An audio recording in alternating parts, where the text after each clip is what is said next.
भारताचे गृहमंत्री अमित शहा यांनी मार्च 2026 पर्यंत भारतामधून माओवाद्यांचा संपूर्ण निपात करण्याचा संकल्प जाहीर केला आणि त्याप्रमाणे त्यांनी कृती करण्यास सुरुवात केली। केंद्र सरकारने जिथे जिथे माओवाद्यांचा उपद्रव आहे त्या त्या राज्यातील सरकारच्या मदतीने एक मोठी मोहीम हाती घेतली आणि हा म्हणता भारतातील दहशतवादाच्या अंताला सुरुवात झाली।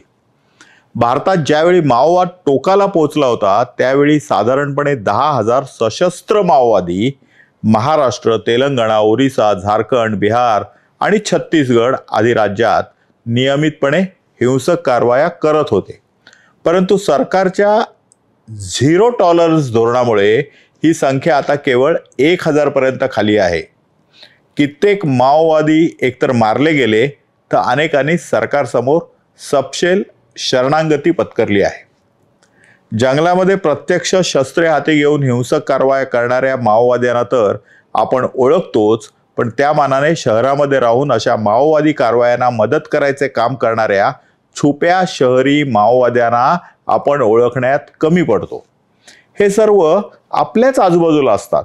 वेगवेगळ्या संघटनांची नावं धारण करून आणि लोकांना भुलवू शकतील अशा तत्वज्ञानाच्या बुरख्याखाली हा संपूर्ण देश माओवादी करण्याचा प्रयत्न करणारे हे शहरी माओवादी हिंसक कारवाया करणाऱ्या माओवाद्यांचे स्लीपर सेल आहेत।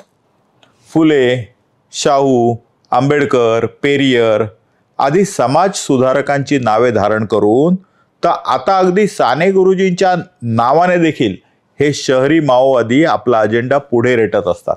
प्रत्यक्ष फील्डवर काम करणाऱ्या माओवाद्यांना रसद पुरवणं व सर्वसामान्य नागरिकांमध्ये लोकशाही मार्गाने स्थापित झालेल्या सरकारबद्दल असंतोष निर्माण करणं हे यांचं प्रमुख काम आहे।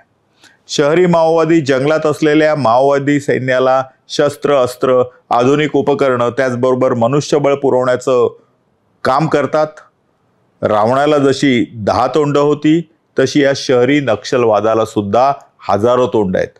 संपूर्ण भारतात वेगवेगळ्या नावाने सुमारे 4,500 संघटना माओवाद्यांसाठी सक्रियपणे काम करतात, तर नुसत्या महाराष्ट्रात यांची संख्या हजारोहून अधिक आहे।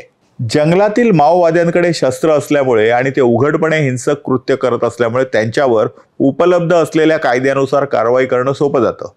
परंतु त्या मानाने शहरी माओवाद्यांकडे फक्त प्रिंटेड मटेरियल एवढाच पुरावा असल्यामुळे त्यांच्यावर फारशी कारवाई करण्यास कायद्याने अडचणी येतात। डाव्यांची इकोसिस्टीम एवढी तगडी आहे की अथक प्रयत्नाने जरी पोलिसांनी या शहरी माओवाद्यांना अटक केली तरी वेगवेगळ्या समाजसेवी संस्था ह्युमन राईटच्या नावाखाली त्यांना मदत करण्यास पुढे येतात व कायद्यातीलच पळवाटांचा आधार घेऊन त्यांची सहज मुक्तता करतात। जोपर्यंत शहरातील शहरी माओवाद आपण मुळासकट उपटून फेकत नाही तोपर्यंत माओवादाचा संपूर्ण बिमोड होणं कठीण आहे। हे लक्षात आल्यानंतर केंद्र सरकारच्या आदेशानुसार अनेक माओग्रस्त राज्यांनी याबाबतचा विशेष कायदा बनवला। यात छत्तीसगड, ओरिसा, आंध्र प्रदेश, तेलंगणा यांच्यासारख्या राज्यांचा समावेश आहे। हा कायदा बनवत असताना तेलंगणा व आंध्र प्रदेश या राज्यात काँग्रेसचं सरकार होतं, ओरिसामध्ये बिजू जनता दलाचं सरकार होतं, तर छत्तीसगडमध्ये भाजपचं सरकार होतं।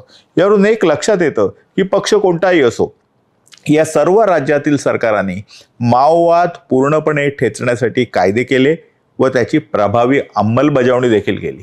त्यामुळेच की काय या राज्यामध्ये माओवादाला मोठ्या प्रमाणात आळा बसला।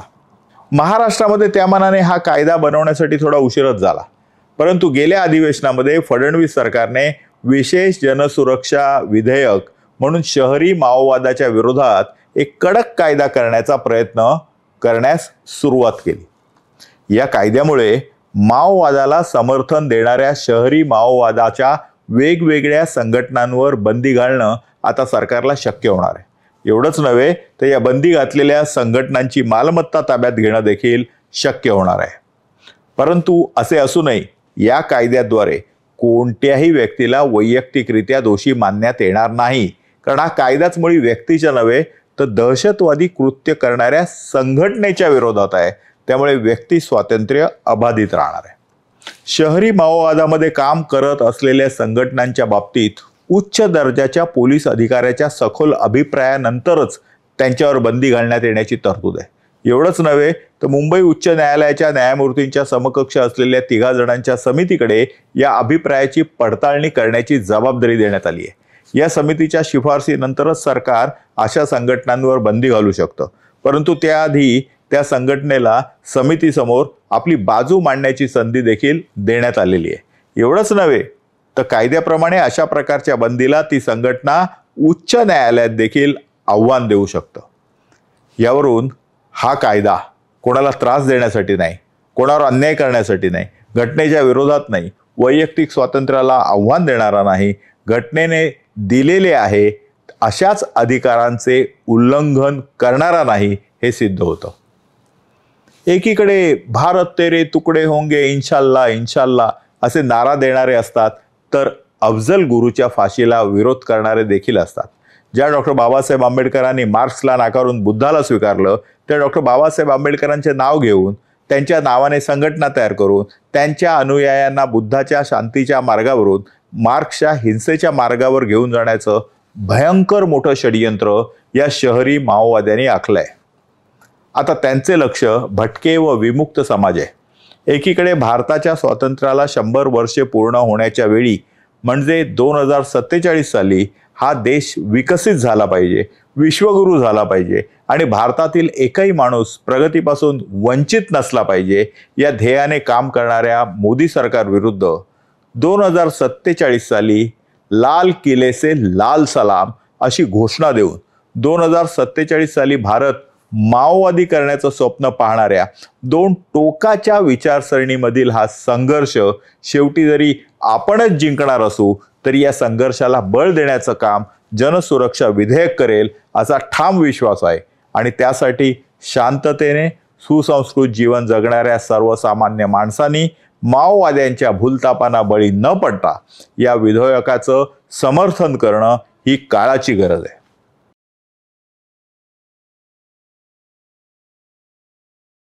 तुम्हाला हा व्हिडिओ जर आवडला असेल तर लाईक करा, कमेंट करा, फॉरवर्ड करा, सबस्क्राईब करा आणि बेल आयकॉन दाबायला विसरू नका।